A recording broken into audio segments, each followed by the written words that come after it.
We can now bring in Peter Zalmayev, director of the Eurasian Democracy Initiative, who joins us from Kyiv. Good afternoon. Thank you very much for joining us on the program today. What's the mood like where you are with this deal being signed in Saudi Arabia? Well, I think the mood is like pretty much more of the same. No one in Kiev believes Vladimir Putin is negotiating in good faith. And, actually, it started to sink in for Donald Trump himself, who has acknowledged that Vladimir Putin is probably dragging out the time. He's not really interested in an immediate and genuine ceasefire, far less a full peace agreement. So far, what we've seen from Vladimir Putin is that he is able to extract concession after concession from the American side, and apparently goodwill, lifting of sanctions that the Trump administration has been talking about without fully committing to any genuine concessions on his own. You can make an argument that the cessation of war activities in the Black Sea actually works in Vladimir Putin's favor, because Ukraine has actually engaged in a very successful asymmetrical warfare, hitting Russian warships in the Black Sea. And Vladimir Putin is obviously interested in that cessation, probably even more so than Ukraine, whilst keeping his ability to continue targeting our urban centers such as Kyiv a few days ago, such as Kherson, such as Sumy, and such as Odessa.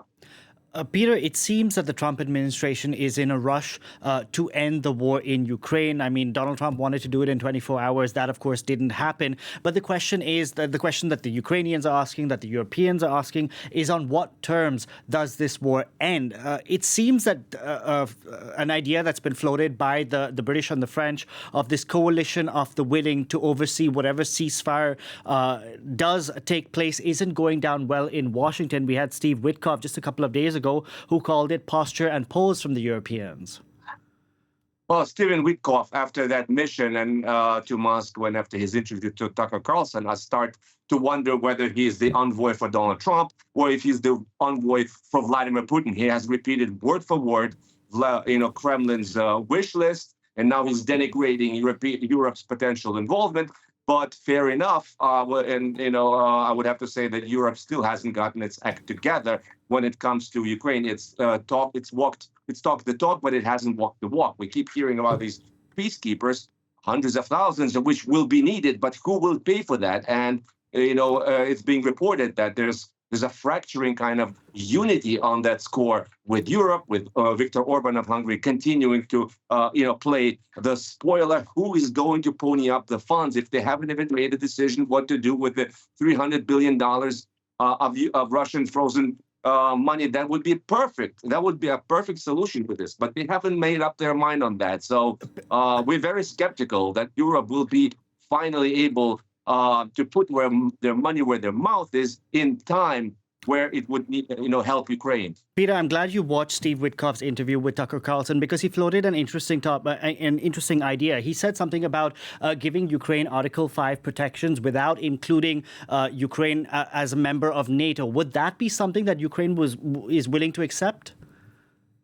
Well, I mean, we have to find out what those are, Article 5 protections would be. I mean, I think Ukraine is now pretty much reconciled to the fact that it will not be a member of NATO, at least during the Trump administration. That has been made clear. So we're actually looking and waiting to hear what those, protections will be. So far, what we've heard from the Trump administration has not been satisfactory. Donald Trump has talked about these, commercial agreements with Ukraine, such as controlling a stake in its, rare earths, for example, or even taking control over its, power nuclear plants, which are in Russia's hands. So that's also kind of a non-starter. But why would that be a security guarantee? We have a precedent of 2014, before the takeover of Crimea and the start of the war in the Donbass. There were a whole bunch of Western companies working in those areas. Did that prevent Putin from aggressing and against Ukraine? Well, we know the answer. Do you think Volodymyr Zelensky has salvaged his relationship with Donald Trump since that Oval Office blow-up?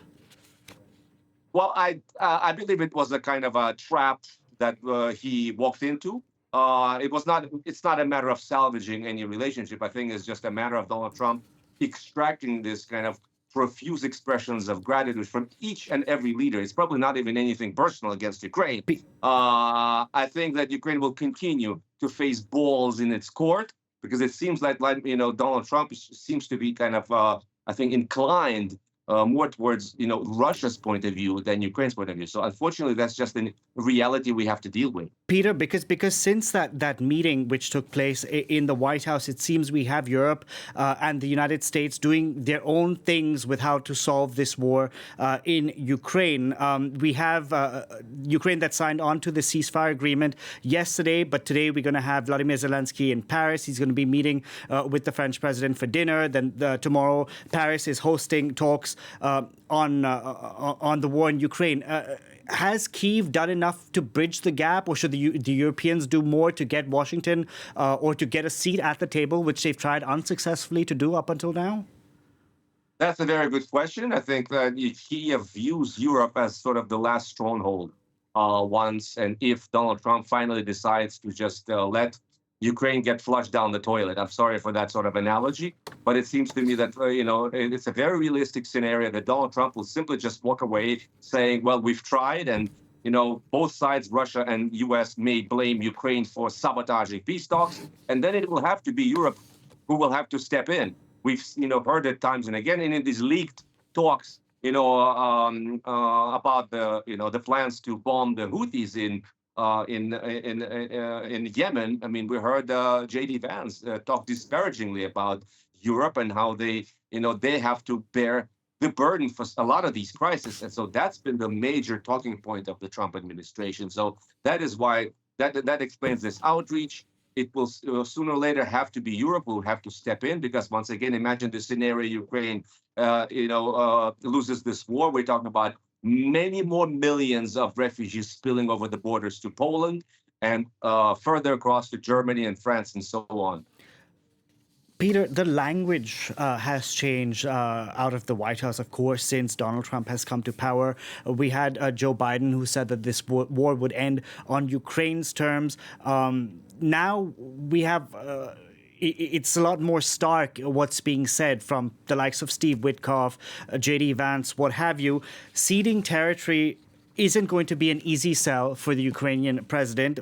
But given the change in Washington, are people there coming to terms with the fact that some territory will have to be given up, including Crimea? I think people had actually come to terms with that even before the end of the Biden administration. And I think what the Trump administration is either, willingly or not losing sight of is that if the 20% plus of territory that Russia is controlling is simply not sufficient. Once again, let's not forget the full package of Putin's wishes goes far beyond its territorial concessions. He's not interested in this territory. Much of it is destroyed and has no viable infrastructure. He wants control over Ukraine's foreign policy. He wants to have Ukraine's armed forces, downsized to a sort of a police force of several tens of thousands of people. So that is Vladimir Putin's whole wish list. So we're not really talking about, territorial concessions per se, because Vladimir Putin remains fixated on his goal of controlling Ukraine. And that is what I think Donald Trump and his administration either don't understand or, prefer not to bother about. Because, as you said, we have people like Steve Witkoff who are, meeting face to face with the Russian president and pretty much believing everything he has to say. That is very galling. And once again, the question is, are they being, are they being conned? Are they being played? Witkoff seems to be a partner of many years of Donald Trump, seems to be an astute businessman. You would imagine that he wouldn't be so gullible. But then when he talks about these portraits, being presented by Putin to Trump and his, this known atheist, Vladimir Putin, praying for Donald Trump after the assassination attempt, that makes me wonder. Peter Zalmayev, we're going to have to leave it there. Thank you very much for joining us on the program today.